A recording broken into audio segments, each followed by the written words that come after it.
Hello friends, welcome back. I'm happy to have you here again today. I'm sitting in a chair because we're going to do something a little different. Many of you might be sitting in chairs at home. I know you sit in chairs at school a lot, and especially when we're not getting the same amount of movement, moving up and getting around, I wanted to give you a chance to try some movement from your chair. Okay? We're going to still start with our breathing, and if you have space around your chair at the end, you can still lay down to relax.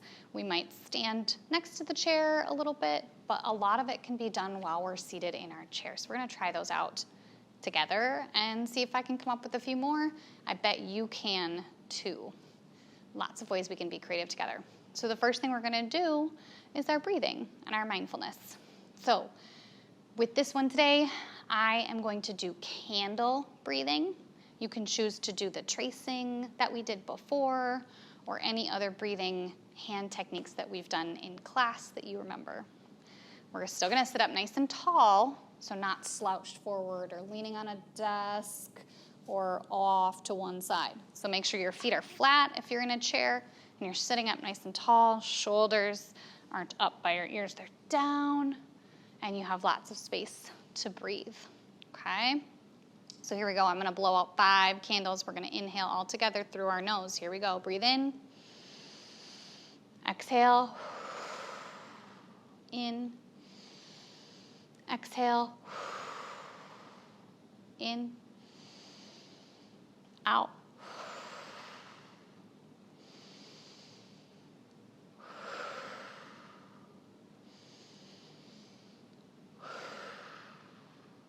Nice job. And let's start with just a couple movements where we're isolating our hands and our fingers and our elbows and our shoulders. Isolation means you're just moving one part of your body. So you could just move your thumbs. You can isolate your thumbs in a circle, one way and the other way. You can isolate all your fingers so nothing else on my body is moving while my mouth is moving. And my eyes are moving a little. But just my fingers are moving. I can bend the knuckles, open and close. Try that with me. You can isolate your wrists where you roll your hands around. That's kind of hard so you don't get your elbows involved, right? Just your wrists. Okay, you could try isolating at your elbow, so moving your arm in a circle just from your elbow. And then you can isolate your arms at your shoulder, so you're making a circle with your arm, but the rest of your arm is straight. Yeah, and then you can make a circle the other way. I'm moving my shoulders a little bit too, but mostly I'm moving them at the shoulder. Good, and then put your hands down and isolate just your shoulders. So roll them up, back, and down. Good, now go up and forward. Good, and then go one up, one down, and the other side. Good.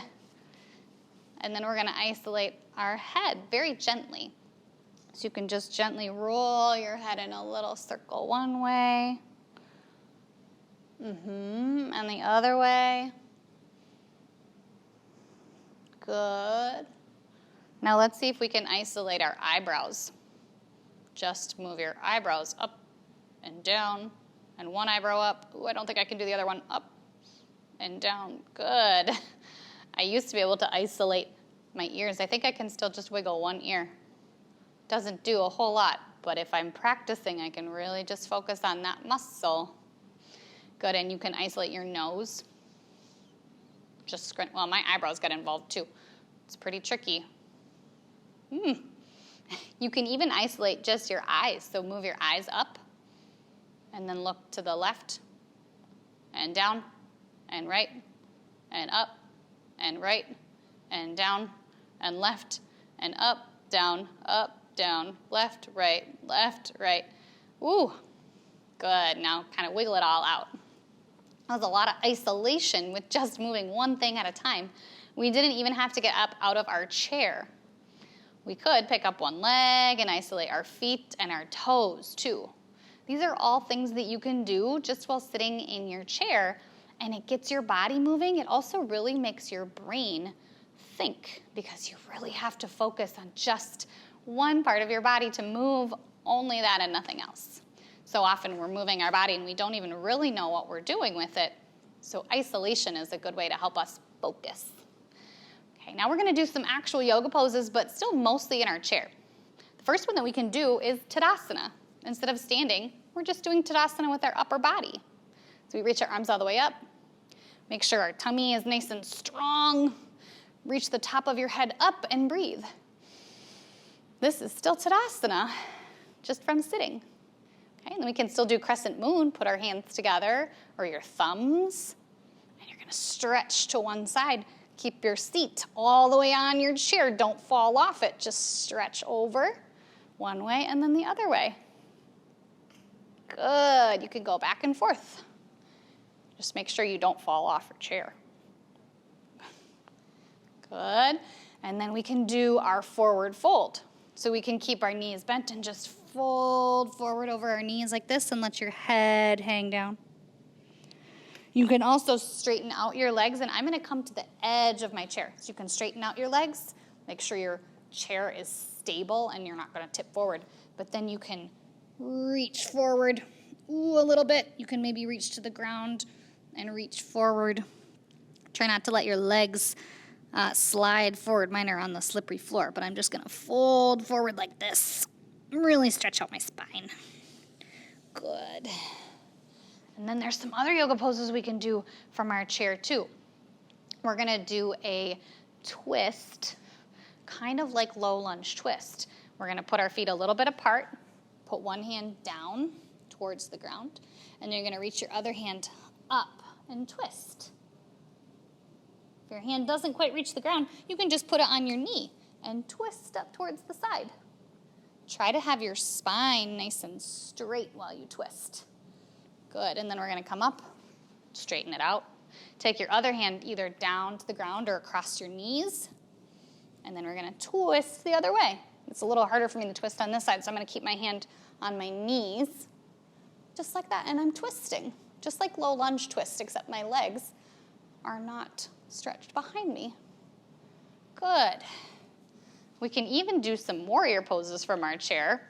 If you have a chair that's kind of like mine, if you have one with wheels on the bottom, it might be trickier. If it has handles, it might be a little tricky. But with this chair, I'm just going to sit kind of on the edge. I'm going to put one foot forward and one foot straight back. Then I'm on the edge, and now I'm basically doing warrior one, just like this. Except I'm sitting partly on the chair, reaching my arms up. I can reach to the side and do warrior two. I can reach up and do reverse. That stretches my leg in a nice way if my legs have been sitting for a really long time. Okay, and I'm going to do that on the other side. So I'm going to move to the other side. Just one side of my booty's on the chair. Reach my other leg straight back. Yeah, and then you can reach up for warrior one. And reach out to the side. Stretch that back leg back. If you don't have your foot flat on the floor, that's okay. You can just put it on your toe. That's okay to have just your toe on the ground. And you can reverse. You could try triangle too, or you can just lean forward. Good. That was kind of a lot of movement just right there. Okay, and then we're also going to isolate our spine here. Just putting my hands on my knees. I'm coming to the edge of my chair, and I'm going to stretch up and arch my back. And then keeping my hands on my knees, I'm going to press my spine away and round and tuck my chin down. And arch forward, look up, press your rib cage really, really far forward, and then stretch your spine back. Good. Nice. Now we've got just a couple more here. We can do one called Pigeon, which you might remember. We've done it one time before, some of us. We're going to take our foot and put it over our knee, kind of like we're crossing our legs. And then I'm going to make sure that this knee is kind of down. So I'm making like a figure four shape here, almost the shape of a four.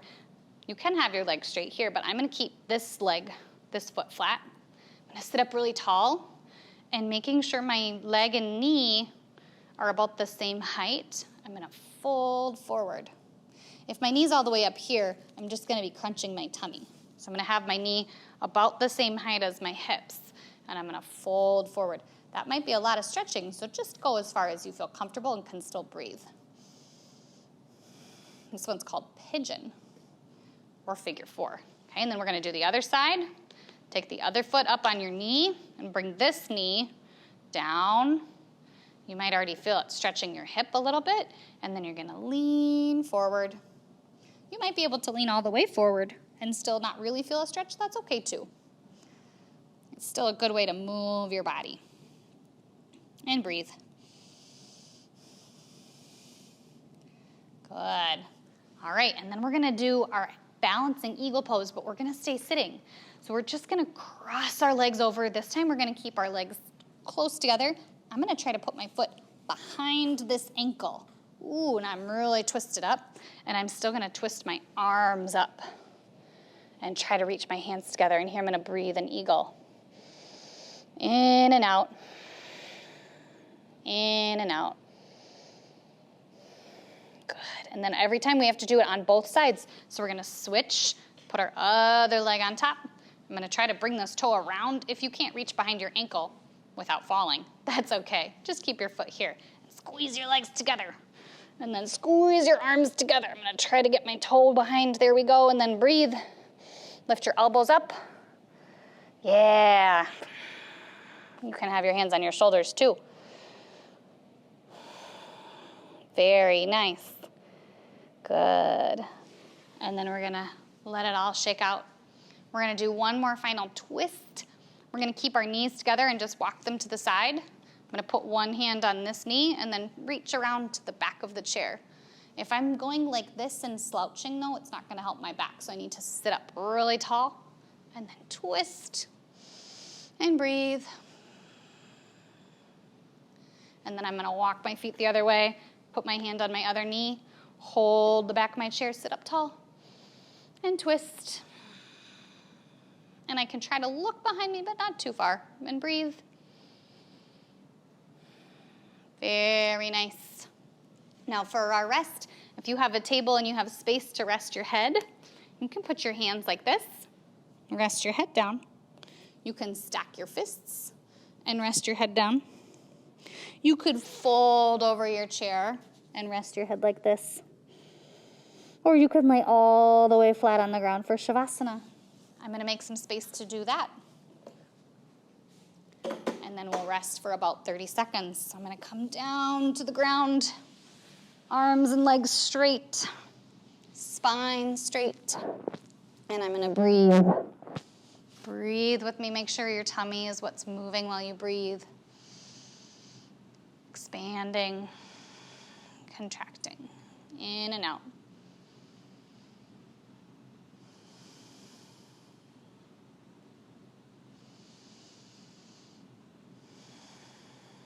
Let your legs relax. Let your feet be still. Let your hands and your arms relax. Let your back and your shoulders relax. And breathe.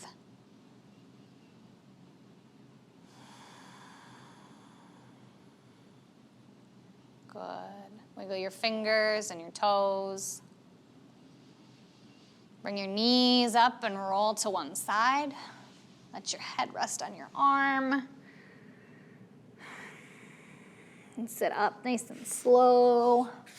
Or if you're still in your chair, lift your head up and stretch all the way up. And bring your hands back down.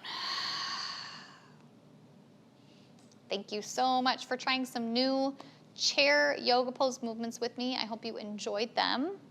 And I will see you back here again very soon. Thank you. Bye.